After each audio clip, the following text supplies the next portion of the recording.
Olá! Passou o verão inteiro em dieta, em corridas ou no ginásio para conquistar a forma que tanto desejava ou, pelo contrário, não teve grandes preocupações com o bem-estar físico? Em ambos os casos, a conversa que se segue é para si. Vamos à linha do tempo para desvendar um pouco mais do tema de hoje.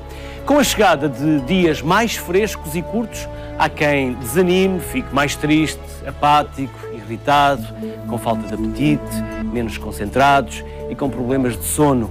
Estes são os sintomas da astenia outonal. Embora possa acontecer a todas as pessoas, as mulheres entre os 25 e os 50 anos são as principais afetadas.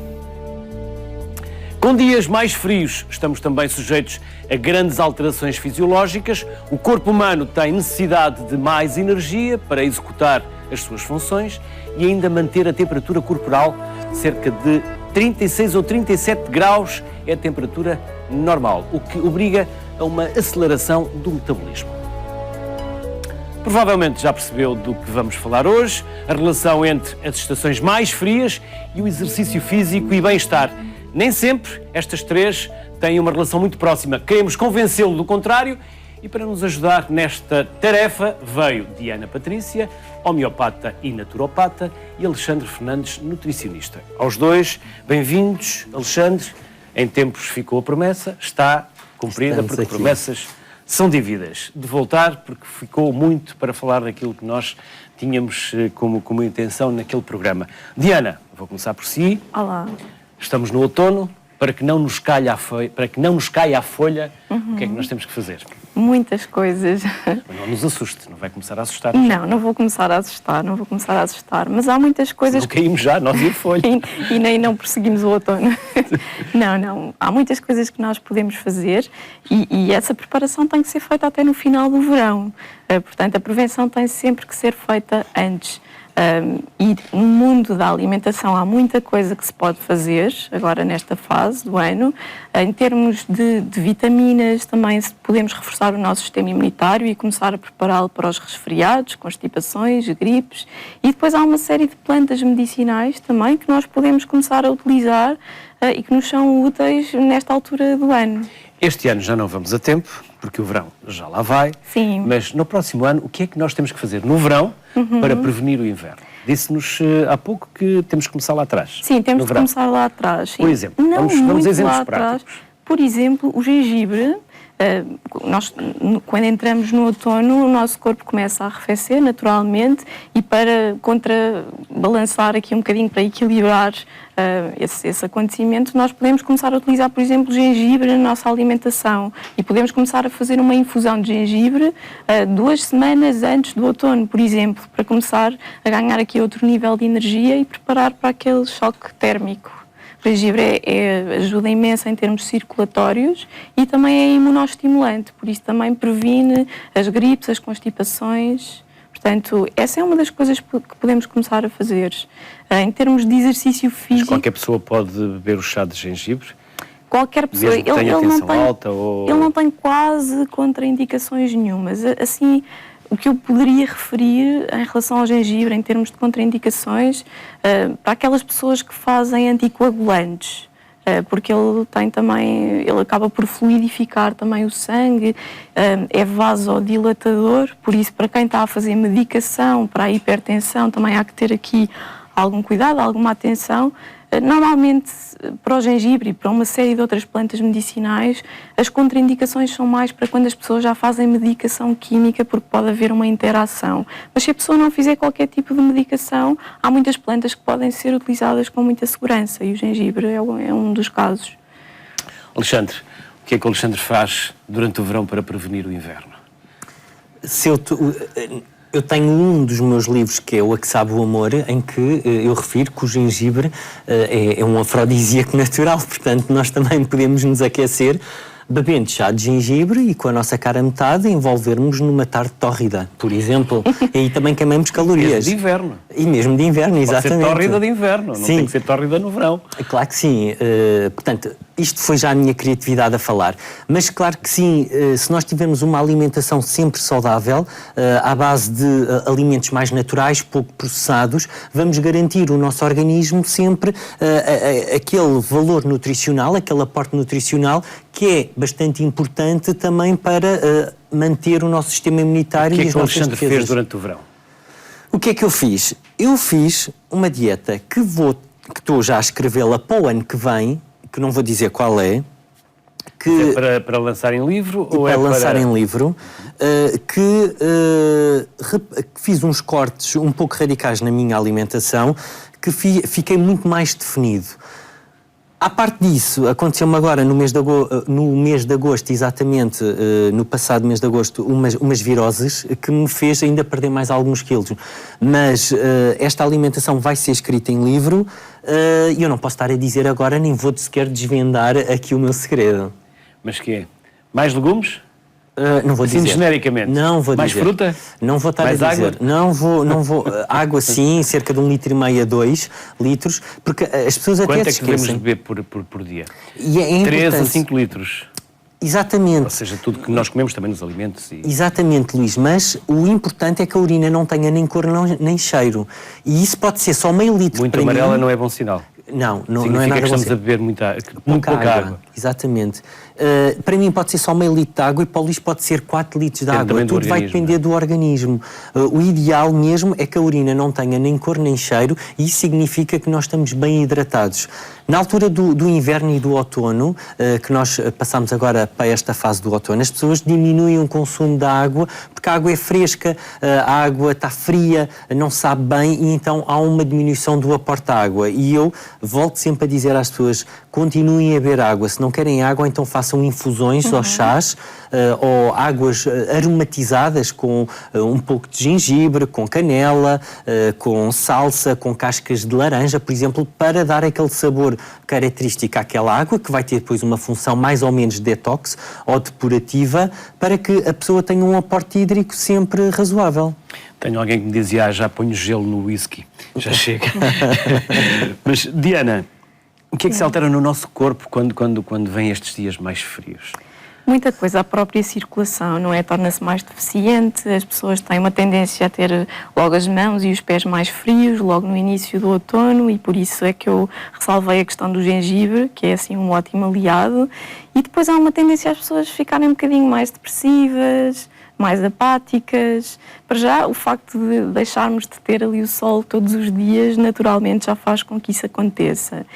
E depois há outras questões, lá mais para meio do outono, que as pessoas devem ter também alguma atenção. Porque o facto de nós apanharmos menos sol no outono e no inverno pode fazer com que entremos em déficit de vitamina D. E por isso é importante fazermos análises para percebermos como é que está o nosso nível de vitamina D, porque esta vitamina está relacionada com muitas situações, até patológicas, que podem ocorrer no nosso organismo. Ela mexe muito com o nosso sistema imunitário, pode afetar ou pode estar relacionada também com depressões, pode estar relacionada também com casos de cancro. Por isso é muito importante percebermos como é que estão os nossos níveis de vitamina D, já que a melhor forma de termos bons níveis é apanhando muito sol, porque ela é produzida pelo nosso corpo pela ação dos raios ultravioleta. Tendo necessariamente os cuidados com essa exposição. Sim, tendo cuidados, mas também é importante apanhar sol sem o filtro químico. E isto, às vezes as pessoas entram aqui um bocadinho no exagero. Agora também há pessoas que exageram e besuntam-se de protetores. Sim, é um exagero. Fator cada vez mais elevado. Sim, e protegem demasiado, às vezes até as crianças. E as crianças também precisam de apanhar sol, sem filtro. Agora, obviamente que não podem apanhar um escaldão e que tem que ser naquelas horas em que o sol está menos forte. Mais de manhã e mais ao final do dia. Mais de manhã e mais ao final do dia. Porque quando a praia é mais, no caso das praias, até são mais agradáveis porque tem menos gente. Sim. Se bem que isso depois também é tudo muito relativo, porque se formos ali para a zona oeste, por vezes às 3 da tarde o sol não está muito forte. Mas isso engana, também, porque aquele nevoeiro ou aquela neblina, pensamos nós que não está a queimar e depois no final do dia vemos que a pele está vermelha. Sim, por isso é importante realmente apanhar sempre mais cedo ou mais que o nevoeiro queime, como se costuma dizer. Sim, mas o sol está lá na mesma, está lá por trás na mesma. Mas nem todas as pessoas reagem da mesma maneira com a chegada do outono. Não, nem todas. Depende também da idade.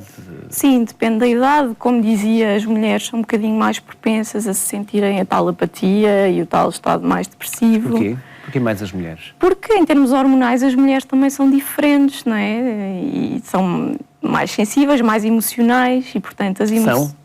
Eu penso que sim, há diferenças, não é? Há diferenças, são mais emocionais, sem dúvida. Dizem que sim.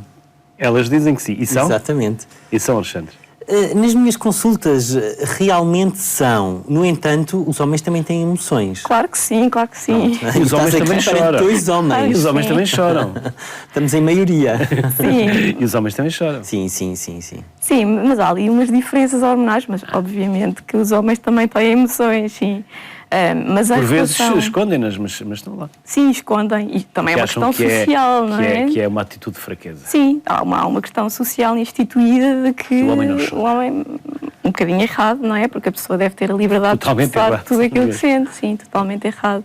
Mas voltando aqui à questão da apatia e da depressão no outono, uma das coisas muito importantes que se deve fazer é consumir alimentos ricos em triptofano, que é uma substância que ajuda o nosso organismo a produzir mais daquelas hormonas que nos fazem sentir bem, como é o caso da serotonina, da dopamina. Quais são esses alimentos? Chocolates? Abacate, o cacau, sim, o cacau cacau. tem imenso triptofano, por isso devemos todos os dias um quadradinho de chocolate negro? Sim, chocolate negro. Quanto mais cacau tiver, melhor.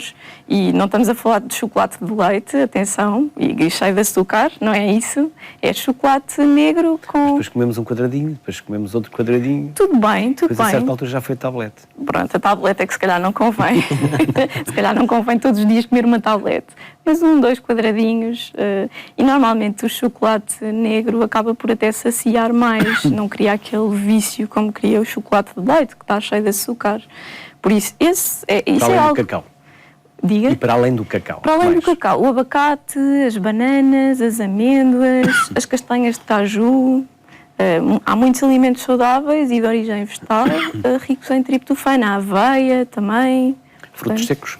Os frutos secos, sim, principalmente as amêndoas e as castanhas de caju, têm muito triptofano, sim. E depois também há aqui uma chamada de atenção, porque muitas vezes também na entrada do outono e no inverno as pessoas têm uma necessidade maior, lá está, por se sentirem mais apáticas e mais depressivas, de consumirem alimentos processados e altamente açucarados. E isso é um grande erro, é um grande erro.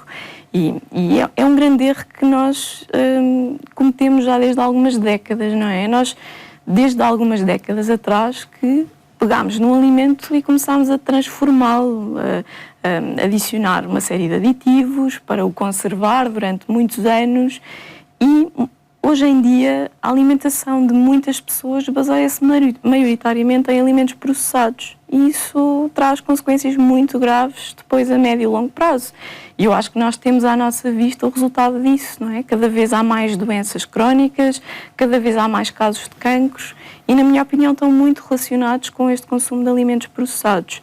Por isso, tem que haver aqui uma preparação para que não caiamos no erro de, neste momento de outono e inverno,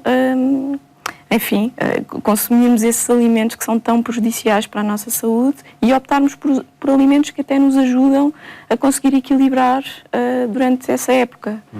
Alexandre, nesta altura do ano, no outono, há mais pessoas a procurarem os vossos conselhos, as vossas consultas? Por norma... Eu agora não sinto essa diferença, mas em anos anteriores notava que as pessoas procuravam-nos a partir de janeiro, fevereiro, só para aquela parte estética do verão, de estarem com um biquíni ou com os calções que gostavam e com um corpo mais fit. Agora, por acaso, não sinto isso. Eu acho que as pessoas procuram-nos cada vez mais os nutricionistas e todas as pessoas deviam consultar um nutricionista não com um objetivo específico, mas sim, nem que seja para uma educação alimentar. Como estava a dizer bem, é que as pessoas procuram mais cada vez refeições já pré-confeccionadas, processadas, e se nós tivermos a oportunidade de juntar a família toda ao final do dia para comermos, por exemplo, ou fazermos a refeição, em que as crianças depois dizem o que é que andaram a fazer na escola. Portanto, há aquela conversa, há aquela união familiar, nós conseguimos perfeitamente fazer com amor e carinho e com as emoções uma refeição que depois é partilhada pela família toda. Portanto, Portanto, desde que a pessoa tenha consciência disso, consegue fazer. Pensamos pouco sobre como as estações mudam os nossos hábitos, mas também as nossas necessidades. Vamos olhar para a linha do tempo e perceber o que temos de ter em atenção. Para assegurar as funções do corpo, dependentes da energia, sentimos mais fome e há a tendência de ingerir alimentos mais calóricos, ricos em gordura e açúcar. Por isso, há que ter cautela e insistir numa alimentação saudável, repleta de frutas, vegetais e fontes de proteína. Outra necessidade importante de assegurar é o fortalecimento do sistema imunitário para prevenir futuras infecções, como por exemplo a gripe. São muitas as pessoas que durante as estações mais frias ganham alguns quilos. Como já referimos, há um aumento de apetite e, por outro lado, menos motivação para treinar. O inverno pode ser uma estação desafiadora para manter uma rotina de exercício. No entanto, também é fundamental ter companhia, treinar em horas de menos frio, fazer o aquecimento em casa e contactar com a natureza, que podem ser boas dicas para não perder o ritmo. Alexandre, vem o frio, estávamos a falar da alimentação e começamos a comer comidas mais pesadas. É verdade. Porquê? Como há mais frio, o nosso próprio Precisamos organismo... de queimar mais, precisamos de mais calorias? Não é que precisamos de mais, mas para mantermos a nossa temperatura corporal, como o Luís disse logo no início, naquela introdução, dos 36, 37 graus, nós precisamos então de um aporte calórico um pouco superior. E a pessoa volta a comer o quê? São os tais doces, as tais sobremesas, porque talvez em termos emocionais estão um pouco mais carentes e é aqueles alimentos que lhe apetece. Portanto, saladas, bebidas mais frias, sopas mais frias. Eu gosto muito de sobremesas e como sempre sobremesa e por vezes até mais que uma sobremesa, não quer dizer que esteja carente. Tínhamos que ver isso em consulta. Essa pausa. Não, os doces por si só, e eu vou voltar um bocadinho ao programa antigo. O doce por si só é a carência afetiva. E, portanto, quando nós estamos um pouco mais carentes, precisamos de miminhos, de carinho, de beijinhos. E se nós não tivermos isso fisicamente... Precisamos todos os dias. Quase todos os dias precisamos de miminhos, de carinho e de beijinhos. Sim, só que se a pessoa não tiver com consciência disso, vai aplicar isso aos alimentos. Já por outro lado, quando uma pessoa faz uma alimentação mais rica em proteínas, mais rica em hidratos de carbono, é porque naquele preciso momento está a precisar de mais energia masculina. E a energia masculina é a energia da competição, da guerra, da luta. E então a pessoa tem que tomar consciência. Isso vai ser um futuro livro meu sobre a simbologia dos alimentos, mas a pessoa tem que ter noção do que é que está a necessitar naquela altura. Agora, neste pequeno texto que o Luís leu, eu vejo que muitas pessoas se identificam com aquele texto, mas no verão as principais desculpas para não fazer dieta é porque estou de férias, é porque eu não tenho horários, é porque estou relaxado, é porque vou acordar mais tarde. No inverno é porque está frio, é porque estou a trabalhar, é porque eu tenho reuniões. Amanhã faço dieta, hoje não me apetece, portanto, como diz a música do Herman, não é? É praticamente isso. E eu fico, bem, no verão é isto, no inverno é isto. Há Quais sempre são uma desculpa, não é? Há sempre. Há sempre desculpas. Sempre. Sim. E só quando a pessoa deixar de ter desculpas, assumir o próprio controle da dieta ou da própria alimentação, aí é que toma consciência e acredito que é a partir daí que a pessoa vai atingir o objetivo que quer. E quando dizemos, perdoa-se o mal que faz pelo bem que sabe, também é verdade. De vez em quando também podemos fazer uns disparates. Podemos. Eu, por exemplo... Há nutricionistas que dizem que nós podemos fazer um dia de disparates. Eu não concordo e normalmente eles chamam que é o dia do lixo. Eu não concordo. Eu acho que a alimentação tem que ser saudável, tem que ser equilibrada ao longo de toda a semana. Se eu fiz ou fui a um batizado ou a um jantar de amigos e fiz alguns disparates, eu acho que no dia seguinte tenho que manter o mesmo tipo de alimentação porque o meu próprio organismo vai se encarregar de eliminar esses excessos que eu fiz. Agora, 6 dias por semana estar com um tipo de alimentação e depois ter um em que estou a estragar tudo, eu não concordo. Mas há quem faça. Podemos comer um cozido à portuguesa, comer uma boa mousse de chocolate. Luís, no meu caso, vou dar o meu caso. Eu, por exemplo, esta semana, por causa destas viroses que eu tenho estado e tenho estado muito mais fit, muito mais atlético, fiz um disparate. Fui a Sintra e comi 3 travesseiros de Sintra. Isso é um disparate? Para mim é. Para Comer mim 3 é um travesseiros de disparate. Sintra é um disparate? É um disparate. Mas eu pensei, eu estou a Já estou a precisar... ver aí várias vezes ao dia. Não é que seja com travesseiros de Sintra, mas... Mas pronto, mas eu tive consciência que era aquilo que me apetecia. Não estou carente em termos emocionais, tomei consciência daquilo que eu estava a comer. Alexandre, mas se nós estivermos constantemente preocupados e focados naquilo que nos faz bem, naquilo que nos faz mal, não vivemos angustiados. Não vivemos constantemente pressionados, quase como se tivéssemos aqui um Espírito Santo de orelha a dizer não comas isso, que isso faz mal, não comas isso, que isso é gordo, Eu acho não comas que isso, não. que isso tem açúcar. Acaba por ser uma filosofia na nossa vida. Não é uma angústia. Não, o vegetarianismo, os veganos que deixaram de comer alimentos de origem animal, não sentem necessidade. Não têm necessidade de voltar a comer alimentos de origem É animal. uma atitude e uma filosofia de vida, não é? Portanto, se a pessoa encarar aquilo como uma filosofia de vida, eu acho que eu sou feliz por agora estar a comer neste momento uma salada, como eventualmente depois estar a comer um hambúrguer nessas casas super conhecidas, porque eu também como. Agora, se me perguntar quantas vezes por semana, 0. Se calhar sou capaz de comer uma vez, 2 em 2 meses. Portanto, eu acho que a pessoa tem que encarar a alimentação de uma forma super descontraída, super relaxada, se quer atingir os objetivos. Se, e é aquilo que eu reparo nas minhas consultas, a pessoa está a viver constantemente com medo de não perder peso, ou disto ou daquilo, não vai conseguir atingir os objetivos, porque o medo é tanto, a perda do controle é tanto ali, que, cara, há uma energia muito forte que faz com que não flua. Diana Patrício, pare, escute e mude.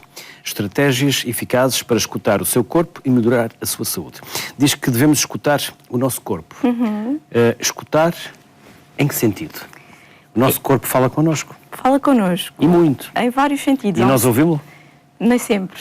Fazemos orelhas mocas, como se diz. Muitas vezes, sim. Muitas vezes até ouvimos, mas não queremos ouvir. Ou não prestamos atenção àquilo que está a acontecer. Fazemos de conta que não ouvimos. Sim, fazemos de conta que não ouvimos. Num sentido prático, ouvir o nosso corpo tem a ver com sintomas, com se eu me sinto com menos energia, se eu não faço tão bem as digestões, se o meu sono não é muito bom. Se alguma dessas coisas não funciona bem, então é porque há algum desequilíbrio no nosso corpo. O rosto, mais do que o espelho da alma, é o espelho do sistema digestivo? Sim, através do rosto nós conseguimos identificar alguns desequilíbrios de saúde. Pele? Sim, através de alterações na pele, sim, borbulhas, manchinhas, umas olheiras muito acentuadas podem indicar não só que a pessoa não está a dormir bem, mas que pode haver um desequilíbrio com a energia dos rins, por exemplo. As maçãs do rosto refletem o estado do pulmão, por exemplo, também. Na testa temos os intestinos refletidos. Portanto, há vários sinais que o nosso corpo nos pode dar de que E na testa, os intestinos refletidos, e o que é que nós podemos... Quando olhamos para a nossa testa, o que é que nós podemos encontrar lá de informação relativamente aos nossos intestinos? Borbulhinhas, descamação da pele, os lábios também refletem o estado dos intestinos e aí nós podemos encontrar também feridinhas no canto da boca, por exemplo. Quando Não é a mesma coisa que herpes. Não é a mesma coisa que herpes. São feridas... Sim, herpes é diferente, é uma feridazinha que aparece, uma borbulhinha com uma vesícula que depois rebenta e dá origem à feridinha. Na questão das feridinhas que têm a ver com problemas intestinais, são mais fissuras, pequenas feridinhas que normalmente aparecem no canto do lábio, sim. Por isso, o nosso corpo ele vai nos dando sinais de como está por dentro. Cabe a nós ouvirmos. E depois há aqui outra questão não tão prática que tem a ver com a nossa consciência em relação à nossa saúde e que também o Alexandre estava a falar. Quando nós temos consciência daquilo que é melhor para nós, não nos é difícil seguir esse caminho, não é? E seguimos com gosto e seguimos com vontade. E um dos objetivos do livro também foi expandir essa consciência em relação à nossa saúde. Fazer escolhas acertadas de saúde não é, nem tem que ser um sacrifício. Deve ser uma coisa que fazemos com prazer. Neste livro, editado pela Chadas 5, também fala que a planta dos pés é possível ajudar a tratar problemas de insónia. Sim. Eu, há uns anos, descobri a importância dos podologistas, a importância do pé, a quem chegam a chamar o segundo coração do homem. Sim. Temos muito, como falava há pouco, da informação que nós podemos recolher do rosto relativamente ao interior do corpo, também nos pés. Também nos pés. E os também pés estão ligados a tudo. A planta do nosso pé é como se fosse um mapa que tem os nossos órgãos todos representados. E existe uma área que é a podorreflexologia, que basicamente aplica técnicas de massagem na planta do pé que ajudam a equilibrar o estado interno do nosso corpo. E, Por isso é que portanto, massagens nos pés sabem tão bem. Por isso é que massagens nos pés sabem tão massagem o bem. corpo todo. Exatamente, estamos a trabalhar o nosso corpo todo por dentro e as pessoas saem extremamente relaxadas. E é aquilo que nós talvez mais esqueçamos durante o dia. Sim, São os pés ficam muito esquecidos, é verdade. Não temos sim. cuidado com a parte, só temos cuidado com a parte estética e temos pouco cuidado com a parte mais anatómica do sapato. Não é? Exatamente. E uma das é coisas bonito por fora, que... compra-se. E Sim, esquecemos se sim. por dentro é confortável e se por dentro nos vai fazer bem. Sim, é verdade. E nesse aspecto as senhoras são muito culpadas porque massacram-se um bocadinho em saltos altos. Esses tacões não são muito bons. Não, mas foi só para vir aqui hoje. Porque eu costumo andar de tacão ténis. fica sempre bem também na mulher. Sim, é verdade. Lá está a questão social, mais uma vez. Mas sim, através dos pés, há uma coisa que nós todos devíamos fazer e que é como se nos estivéssemos também a mimar um bocadinho e a cuidar de nós. É como não, estamos mesmo e deveríamos fazer obrigatoriamente, que é antes de dormir fazer uma massagem aos nossos pés. É Ou claro, pedir a alguém, ou quem está ao nosso lado. pedir a alguém, sim. Se não tivermos ninguém, Mas está lá para fazemos fazer nós. alguma coisa, não é? Sim, sim, mas o amor próprio é uma coisa que também tem que ser trabalhada todos os dias. Primeiro nós temos que nos amar e depois o resto vem por acréscimo. E o pé disse que pode tratar as insónias? Sim, as insónias estão aí um bocadinho a título de exemplo. Há uma região do pé, que é aqui mais perto da zona do calcanhar, que se nós massajarmos ajuda a gerar ali um estado de descontração e ajuda nas insónias. Junto ao calcanhar? Sim, na parte dentro. final do pé, na parte final, na planta do pé, na parte final do pé. E é uma coisa que se pode fazer às crianças que Onde têm... por vezes até ganha ali alguma calosidade, é isso? Sim.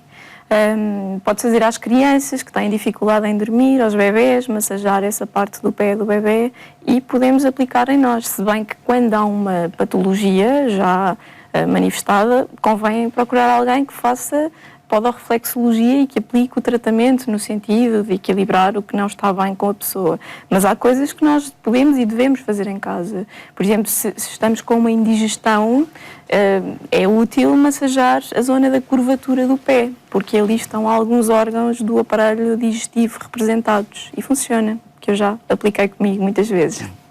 Estamos a falar da teoria e da prática. E a prática também acontece à mesa e no supermercado também, como já que o dissemos. Por isso, vamos às compras com a nutricionista Neide Rangel. Chegamos a meio da manhã. Uma dieta equilibrada obriga a uma pausa para saciar a fome ou aconchegar o estômago. Umas tostas são a opção da nossa nutricionista. Existem várias no mercado. Vamos tentar optar pelas melhores. Eu estou a olhar aqui para estas, sim ou não? Não. Não? Porquê? São as tradicionais. Essas são as tradicionais, toda a gente acaba por consumir.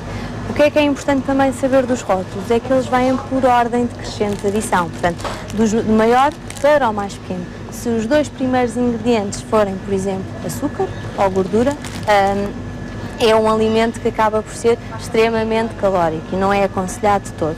Estas, na sua constituição, acabam por ser farinha de trigo integral e estas, farinha de trigo normal, refinada. E estas ainda têm sementes de sésamo, que em termos de ômega 3 e de ômega 6 é uma gordura boa e em termos de fibra é fantástico. São tão pequeninas. São pequeninas, mas vêm em pacotes de 4, chegam, 4 têm 80 calorias. Estas, uma tem 32, portanto, se conseguires ficar pela uma, não acredito, mas também em termos de nutricionais, de qualidade, será a melhor opção. Vamos juntar alguma coisa? Vamos comer isto seco? Não, vamos agora juntar-lhe uma opção, não é? Vamos para um peito de frango, podemos escolher frango ou peru, que são carnes magras, portanto acabam por ser melhores do que a carne de porco, o fiambre de porco comum, que estamos habituados pela sua gordura e pela sua composição. Este, para juntarmos às nossas tostas, para acompanhar. Cada fatia tem 13 calorias, portanto podemos fazer, como tem 4 tostinhas, aquelas nossas tostas, fazemos 2 fatiazinhas. 4 tostas, 80 calorias. 2 fatias de fiambre de peru, 26 calorias. Ao todo, 106. Se optar por andar mais a pé e menos de carro ou de transporte, é capaz de consumir o lanchinho da manhã. Ou então comer um hambúrguer e depois passar 3 horas no ginásio para dar cabo dele. Alexandre, que disparates principais nós fazemos ao longo do dia? Já falámos de alguns, para que não tenhamos que andar com a máquina de calcular atrás, a dizer, pronto, agora vou gastar 10 calorias, agora comi 30 calorias. O que é que nós devemos fazer? Começando por eliminar os disparates. Quais são os disparates? Os disparates é as pessoas saltarem as refeições. Pequeno almoço. Exatamente. Uma refeição importante ou não é? É fundamental o pequeno almoço. Podemos dizer que é a mais importante ou das mais importantes do dia? Assim, é uma das mais importantes do dia, porque eu acho que todas são importantes. Portanto, ela é a mais importante porque é a primeira, ou uma das mais importantes, porque é a primeira refeição que nós vamos fazer devido a estarmos pelo menos aquele tempo todo à noite a dormir e então tivemos num jejum noturno. Se falarmos em 8 horas, a pessoa teve 8 horas a dormir, sem comer, portanto o pequeno almoço é fundamental para reequilibrar todo. Há muitas pessoas que não tomam o pequeno almoço. Não, há é o primeiro disparate do dia? É o primeiro disparate, a pessoa sair de casa. Mas não seja qualquer coisa, nem que seja líquido. O líquido que depois a pessoa faz é chegar ao trabalho e beber café, que é super ácido e ainda vai obrigar o organismo a trabalhar mais, porque o café tem cafeína, acaba por ser um termogénico, o que é isto? É um estimulante e faz a pessoa ainda mais ativa. Por isso é que é para tirar o sono, dizem. Por norma, sim. Por norma, sim. Em algumas pessoas funciona. Funciona perfeitamente, sim. E então, o café ainda vai obrigar o organismo a funcionar num estado sem alimento. Portanto, isto é um terror, praticamente. Ou seja, estamos a acelerar o organismo e não temos lá combustível. Pois, exatamente. Mais do que estimular, nós temos que nutrir. Nós não devemos até estimular, não faz sentido. Nós temos é que nutrir, acho eu, pelo menos na minha opinião. Por exemplo, para quem não quer ou não gosta ou não tem hábitos de tomar pequeno almoço, por onde é que pode começar para começar a estimular esse hábito de tomar pequeno almoço? Eu acho que uma coisa simples, uma peça de fruta, um iogurte, um chá e 2 tostas, ou um chá e 2 beber um copo de água, bolachas, por exemplo, e a seguir uma peça de fruta? Depende de pessoa para pessoa, pronto, mas o copo de água, por exemplo, ou podemos alcalinizar o nosso organismo com um copo de água e umas gotas de sumo de limão, por exemplo, e aí já estamos a fortalecer o sistema imunitário, porque quanto mais alcalino tiver o nosso organismo, menos os vírus e as bactérias conseguem se desenvolver, porque elas só se desenvolvem melhor em meio ácido. Se nós estivermos a alcalinizar o nosso organismo com água e sumo de limão, vamos estar a dar uma bomba energética, mas no sentido de exatamente, proteger o organismo desta forma. Mas sim, é uma boa forma, mas nunca se esquecendo que a água não tem valor calórico, nem tem valor nutricional. Portanto, podemos só ali ajudar o organismo a ativar para depois comer qualquer coisa. E depois ter uma refeição ao meio da manhã? Sim, uma refeição a meio da manhã, que pode passar desde frutos oleaginosos, que são as amêndoas, as nozes, as avelãs e esse tipo de frutas. Nada contra as bolas de Berlim, mas evitá-las. As bolas de Berlim agora... Na praia contra as bolas de Berlim. Mas as bolas de Berlim agora estão a ser fiscalizadas, não podem ser assim a torto e a direito. Não, quando eu digo isto é porque há a tentação de comer um bolo a meio da manhã, seja uma bola de Berlim ou outra coisa qualquer. É assim... Eu não sou fundamentalista. Se nós estivermos a falar de um desportista ou de uma pessoa que quer aumentar o peso, eu não vejo qualquer tipo de problema. Agora, se falarmos de uma alimentação saudável, a bola de Berlim ou o pastel de nata ou o queque podem ser consumidos, mas não todos os dias, uma vez esporadicamente. Agora, se a pessoa quer ter mesmo uma reeducação alimentar sem aporte de alimentos doces, acho que não faz todo o sentido estar a comer um bolo. Este é o meu ponto de vista, ok? Agora... Temos outros alimentos, como uma banana, é fácil de transportar para o trabalho, uma peça de fruta. Há pessoas que têm... A banana também tem açúcar. Mas é a frutose, é fruta... Quanto mais madura estiver, mais açúcar tem. Agora, vou dar um exemplo que eu dou nas minhas consultas. Eu comprei a banana hoje, está verde, daqui a 4 dias está amarela. A quantidade de açúcar é a mesma. Só que o processo de maturação é que de verde para amarelo é que está a ser feito. tirando a quantidade de acidez da banana verde para dar o sabor mais açucarado. Porque a quantidade de açúcar, porque a banana saiu da bananeira, portanto a quantidade é sempre a mesma. Há pessoas e diabéticos que me dizem: Alexandre, eu só como maçarraneta, porque é uma fruta ácida. Não tem necessidade de só comer maçarraneta, porque a maçarraneta vai ter tanto açúcar como outra peça de fruta. Tem é que saber dosear e comer aquela quantidade que lhe diz respeito. Assim, Chegamos ao almoço. O almoço, uma sopa... Comer a fruta antes da refeição? Pode comer antes ou pode comer depois. Mas há alguma diferença? A diferença que existe é que se a pessoa comer fruta por norma, vai levar a um pico de açúcar no sangue, que é o aumento da glicémia, que sobe e depois ao descer... Também é uma descida muito brusca, faz com que a pessoa possa ter mais apetite e tenha vontade de comer. É por isso que em alguns planos alimentares eu associo um farináceo com a fruta. O antes pode só acontecer esse tipo de aumento da glicemia e ter vontade de comer. Pronto. Mas por norma, eu aconselho sempre a fruta depois da refeição. E porquê? Porque como já estamos a fazer a digestão, não vai haver uma grande absorção da frutose, nem vai haver um desnivelamento da glicémia. Sopa antes ou depois do prato principal? Antes, e eu aconselho 30 minutos antes da refeição. E depois esperamos 30 minutos até à refeição? Por norma, sim. Para quem pode fazer, sim. Para quem não pode fazer, come a sopa e depois o prato seguinte. Alguns que fazem ali aquela pausa para fumar um cigarro. Por exemplo, podem fazer o que quiserem. Não, convém que não fumem. Sim, preferencialmente, convém claro. Que não fumem. E água às refeições ou não? A água não tem valor calórico. Pronto, portanto, eu o que aconselho é, para a pessoa não se engasgar, um copinho de água. Há quem beba água antes, que é para não haver tanto espaço no estômago, ou pelo menos para ter uma sensação de satisfação mais cedo. Só que o que é que acontece exatamente nessa parte do volume, da satisfação? Se nós bebermos muita água durante a refeição, o nosso estômago é assim pequenino e ao bebermos vamos aumentar o volume de estômago. E ao aumentarmos vai caber mais alimentos. E a pessoa tende a tendência a comer mais. É o contrário. Então o facto de bebermos água não nos tira vontade de comer, até ainda nos pode levar a comer mais. A comer mais, exatamente. Portanto, se a pessoa bebe antes, o que vai acontecer é que, como não vai levar praticamente a nenhuma digestão, passa pelo estômago e vai diretamente depois para o intestino e vai ser absorvida para todas as partes do nosso organismo. Se está associada à refeição, além de atrasar a digestão, porque a digestão só é feita em meio ácido, a água, por norma, tem um pH 5, 6, 7, vai fazer com que o estômago se esforce mais para produzir mais ácido, para conseguir fazermos a digestão e aumenta o volume, cabe mais alimentos.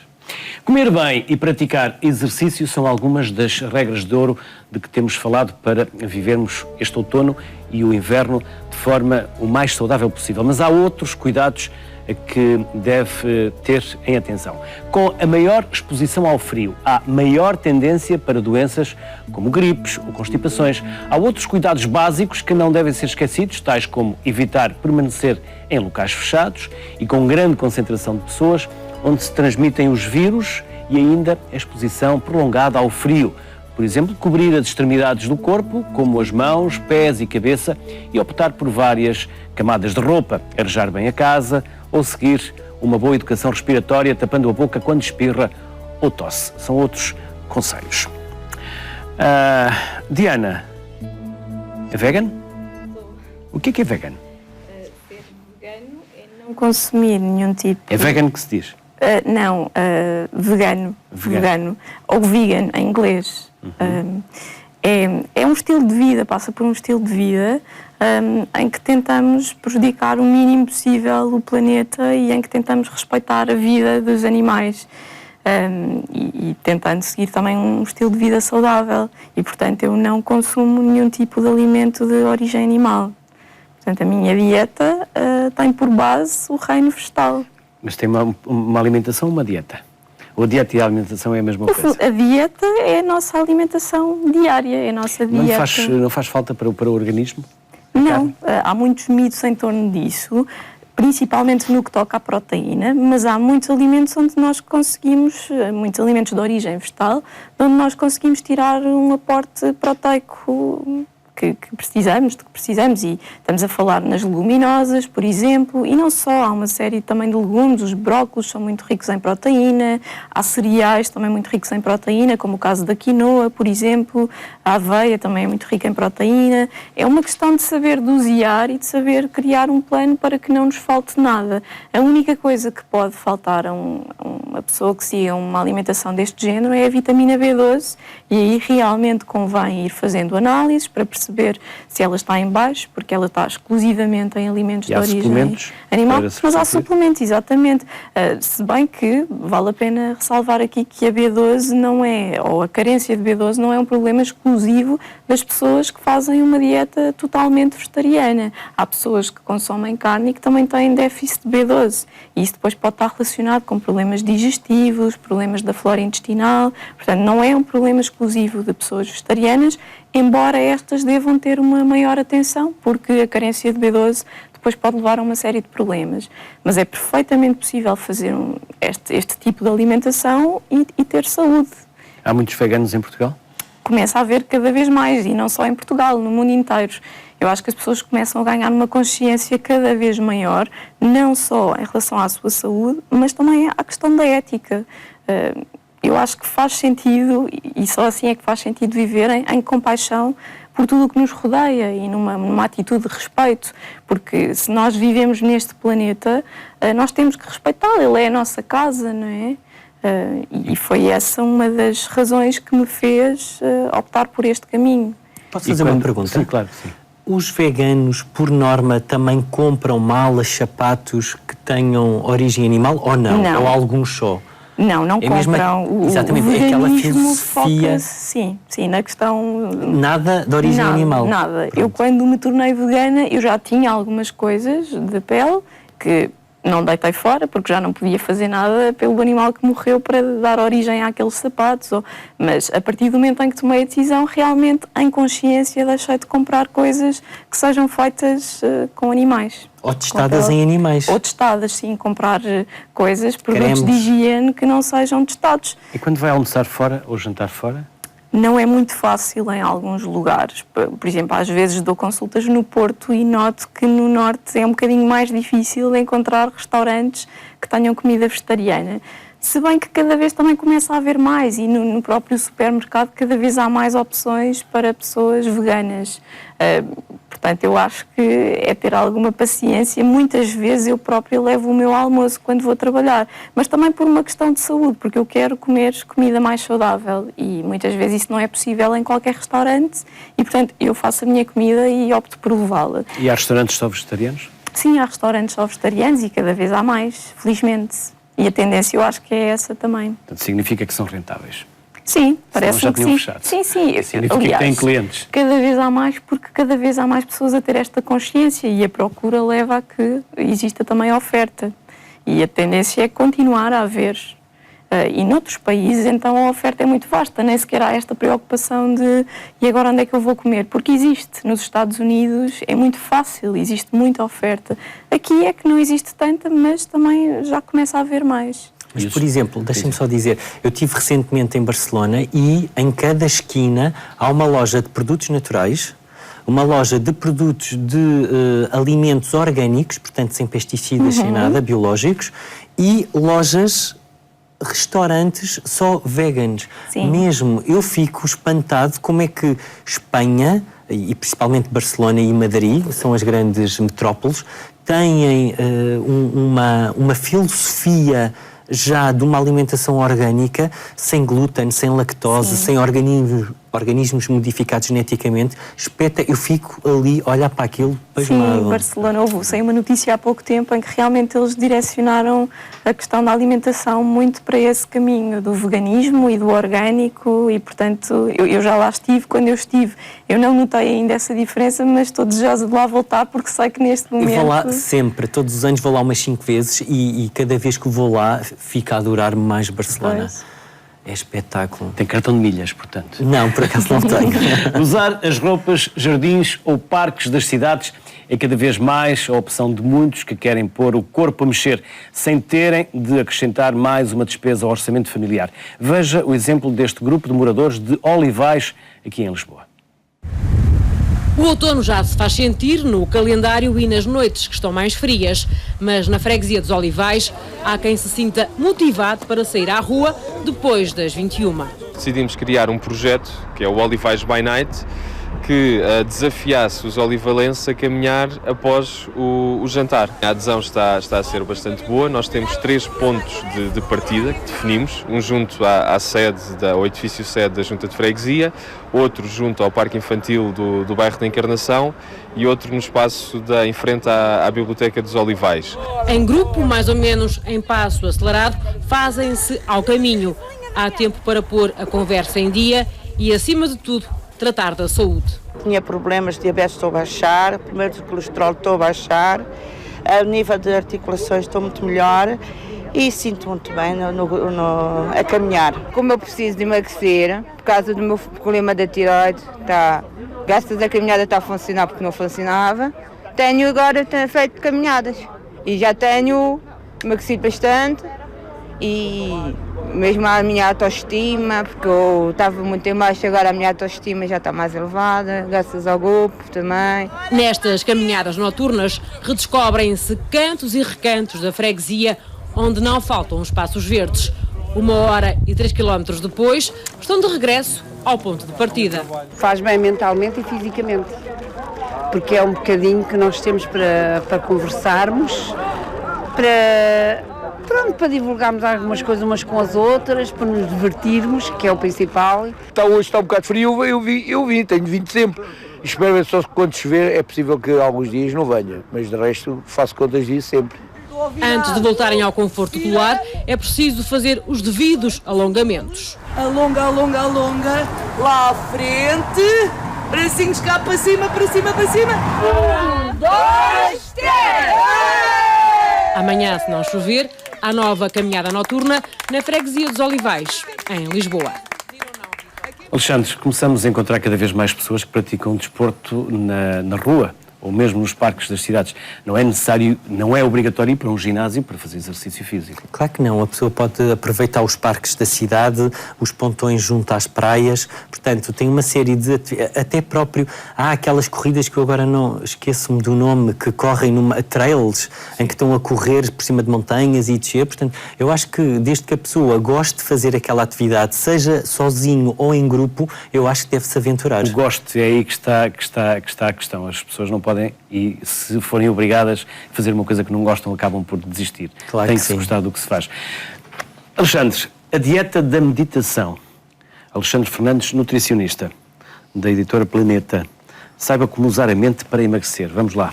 Como é que devemos usar a mente para emagrecer? Então pronto. Para aqueles que precisam de emagrecer. Sim. Pessoas como o Alexandre ou como eu, já não precisamos de emagrecer.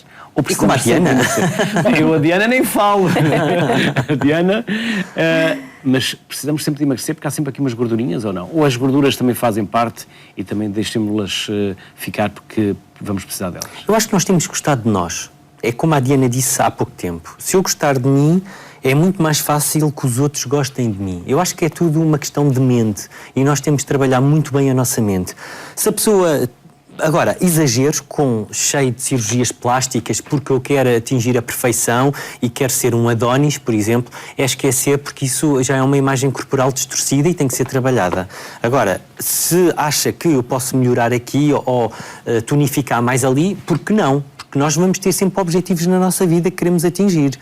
Se tenho um emprego e a ganhar 500 euros, se calhar daqui a um ano quero estar noutro emprego a ganhar 750. Portanto, queremos sempre atingir objetivos e sempre melhorar a nossa qualidade de vida. Esse livro foi escrito porque eu, ao longo das minhas consultas, enquanto nutricionista, reparei que nem todas as pessoas conseguiam emagrecer devido não só à alimentação e à falta de exercício físico e a doenças hormonais, a toma de farmacologia. Portanto, todas essas situações eu, neste livro, coloquei de lado. Qual era a grande falha delas? A parte mental. Ou seja... Só falamos da boca, não falamos da cabeça. Exatamente. E muitas das vezes o problema não está na boca, está na cabeça. Está na cabeça. Quase sempre está na cabeça e não propriamente na boca. O livro está dividido em 3 grandes temas. É a dieta, que por acaso é vegetariana. Tenho um capítulo da meditação. 40 receitas vegetarianas. Exatamente. 21 dias de regime alimentar, esquema alternativo não vegetariano também. Okay. Tenho um esquema que, para aquelas pessoas que não querem fazer uma alimentação vegetariana porque não gostam ou não querem, tenho então o esquema alternativo não vegetariano. E por último tenho uma grande temática que é de desprogramação. O que é isso? Eu vou dar só um exemplo para as pessoas perceberem aquilo que eu vou tentar transmitir. Eu faço leituras da Aura, além de trabalhar com uma série de... ou ter vários cursos, consigo ler a energia das pessoas, que para mim é uma mais-valia nas minhas consultas de nutrição. E muitas vezes também recebo informações... Como energia hoje, Alexandre? É assim, eu por acaso, eu já sabia que o Luís ia-me dizer isso. E então, o sou que me tão veio... previsível. Sim. Sou previsível. A imagem que me veio hoje foi o Luís a estar preocupado com 2 crianças. Eu não sei se são 2 filhos... mas está ali um bocado preocupado com elas. Não sei se é porque ou mudaram de escola, ou vão entrar para a escola, ou está ali com estas 2 crianças. Há uma certa preocupação com aquelas 2 crianças. Não sei porquê, ou foram de viagem e ainda não chegaram, não sei. Há uma certa preocupação com elas. É a minha filha que vai para a universidade e estou à espera de saber onde é que ela vai, e o meu filho que virá provavelmente viver para Lisboa. Mas tenho outras preocupações. Mas sim, mas quando eu perguntava, neste momento como é que está a minha energia? Está em baixo ou está em alta? É assim, eu não vou conseguir, porque o fundo, para quem não sabe, na televisão, este fundo é todo verde. Estamos num croma. Exatamente. Eu não consigo ter essa percepção por causa do fundo todo verde. Mas, energeticamente, parece que está bem. Estou muito fraquinho. Estou a precisar de férias. Pronto. Mas energeticamente parece que está bem. Pronto. Isto para dizer o que é relativamente ao livro da desprogramação. Para isto, que alimentação é que eu devia ter, por exemplo, nos próximos dias? Mais fruta, mais açúcares, mais massa, mais o quê? Para mim, uma alimentação cansado, mais natural... Com responsabilidades, com preocupações, obviamente, mas e com pouco tempo. Porque antes de começarmos o programa, e era aí que eu queria chegar, falávamos da gestão do tempo. E dizia-me... Qual era a pergunta que me fazia no início? Que estava relacionado com o tempo. A patologia que o Luís tem está muito relacionada com a gestão do tempo. Portanto, falta de tempo para as coisas. E eu respondi-lhe que pode-me faltar o tempo, mas eu tenho tempo para tudo. Ok, mas... Pois ando acelerado e durmo pouco. Pronto, se acelera... O hipertiroidismo está relacionado com o quê? A glândula acelera. Está descoberta a questão. Está descoberta. Hipertiroidismo. É verdade. Portanto, acelera... Portanto, mesmo que o Luís faça tudo, acelera tudo. Ok? Portanto, estou a gastar mais tudo aquilo que eu como. Mais depressa. Ok. Preciso comer mais. É preciso comer mais. Não se tiver a ser medicado e controlado e tudo mais. Mas no meu ponto de vista, eu vou fugir aqui um bocadinho mais para o lado da Diana e dizer tudo o que fosse mais natural, isento de pesticidas, portanto uma alimentação mais biológica, mais orgânica, e a fugir dos alimentos de origem animal, seria uma boa solução para o Luís neste momento. Não quer dizer que não comesse um bife de vez em quando, ou numa das refeições, mas fugir mais para uma alimentação natural. Mais fruta, mais legumes, mais vegetais, sushi. Alexandre, voltando à parte mental. À parte da meditação. Exatamente. Então, há situações na nossa vida que nós vamos nos esquecer. Eu vou dar só um exemplo para as pessoas lá de casa conseguirem perceber onde é que eu quero chegar. Já me aconteceu pessoas na minha consulta, principalmente mais mulheres, que foram ou violadas ou houve uma tentativa de violação. É um trauma. Há um trauma. É um trauma adjacente. Exatamente. O que é que isso vai acontecer? A determinada altura da vida destas senhoras, elas vão levar ao aumento de peso, levar ao aumento da gordura corporal.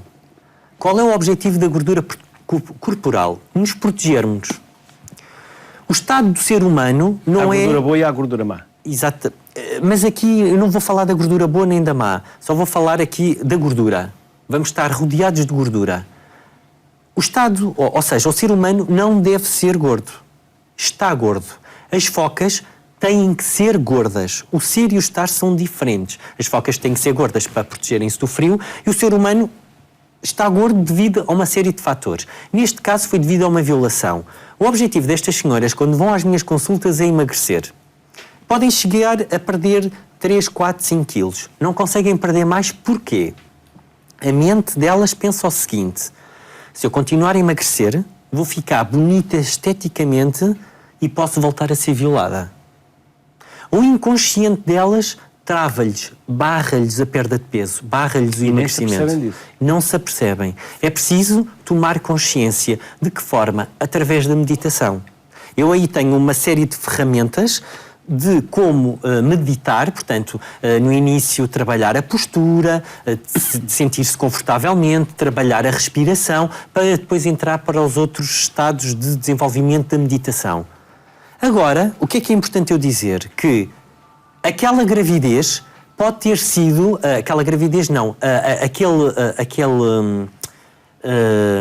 aquela violação, aquele trauma pode ter sido real, imaginário ou simbólico. Quando eu vou dizer isto, aconteceu-me também uma situação nas minhas consultas em que aquela senhora foi à minha consulta, sentia-se violada pelo marido. De que forma? O marido trabalhava sempre em transportes, portanto, a viajar de um lado para o outro. E só quando regressava é que a procurava sexualmente. Esta senhora começou a aumentar o peso de forma a proteger-se desta situação. E até foi uma situação mais gira quando ela mandou um e-mail, que não tem piada nenhuma, mas tomou consciência que quando o marido, dias antes do marido chegar ao sítio onde eles viviam, ela criava um herpes genital. O próprio herpes genital já significava não venhas te envolver sexualmente comigo. Porque ela sentia-se que era violada, que o marido só a procurava quando vinha, quando regressava das viagens. Portanto, toda a nossa mente tem que ser trabalhada e a pessoa tem que tomar consciência que isso não é real, porque é uma mentira, é uma ideia nossa, para que possa ser trabalhada. Diana, naturopata e homeopata. O que é ser naturopata e homeopata? Bom, são duas coisas distintas, mas que podem funcionar em complementaridade uma com a outra, ou melhor, a homeopatia pode ser utilizada no âmbito da naturopatia. E a naturopatia abarca várias ferramentas que temos ao nosso dispor na natureza para tratar determinados problemas de saúde. Portanto, a naturopatia trata através de plantas medicinais, de vitaminas ou minerais que podem ser extraídos também de plantas ou de alimentos, através de técnicas de massagem específicas também, como o caso da podorreflexologia que nós falámos. E depois a homeopatia pode ser utilizada no âmbito da naturopatia porque também é uma terapêutica natural, embora ela atue de uma forma até um bocadinho mais específica e até é mais recente. A homeopatia foi descoberta por volta de 1700 na Alemanha. A homeopatia, no fundo, é feita, portanto, são preparados com determinados compostos, que podem ser do reino vegetal, animal ou mineral, e esses compostos são altamente diluídos e vão dar origem ao medicamento homeopático, onde não existem moléculas, e depois esse medicamento vai estimular o corpo a criar ali uma resposta de autocura. A homeopatia gera muita controvérsia, talvez no plano da medicina convencional, não há um consenso em relação à homeopatia, porque lá está, não existem moléculas no medicamento homeopático, o que leva algumas pessoas que a analisam meramente à luz da química a dizer que a homeopatia não passa de água ou de açúcar e que não faz nada e que o efeito é efeito placebo. Mas a verdade é que já existem uma série de estudos que tentam estudar aqui os mecanismos da ação da homeopatia e possivelmente não existem moléculas no medicamento homeopático, mas existirão partículas mais pequeninas, partículas subatómicas que vão estimular o nosso corpo. No entanto, embora nós não consigamos perceber na totalidade como é que funciona a homeopatia, existem muitos estudos feitos, estudos clínicos, com resultados comprovadamente bons. Por isso, seria tolo nós deixarmos de utilizar uma ferramenta que funciona só porque nós não entendemos na totalidade como é que ela funciona. Portanto, é que esta controvérsia que existe no mundo da homeopatia, mas a verdade, aliás, ela é utilizada também em crianças e animais com uma resposta também muito positiva. E nem as crianças nem os animais são suscetíveis de efeito placebo. Portanto... Diana, Alexandre, muito obrigado por terem vindo ao Obrigada Sociedade Civil. Pelo convite. Obrigado pelas dicas e pelos conselhos para o inverno, os cuidados também de uma forma geral que nós devemos ter com o exercício, com a alimentação. Já sabe, para enfrentar esta estação fria que agora começa, coma bem, faça exercício físico e mantenha a mente em forma. Fique bem.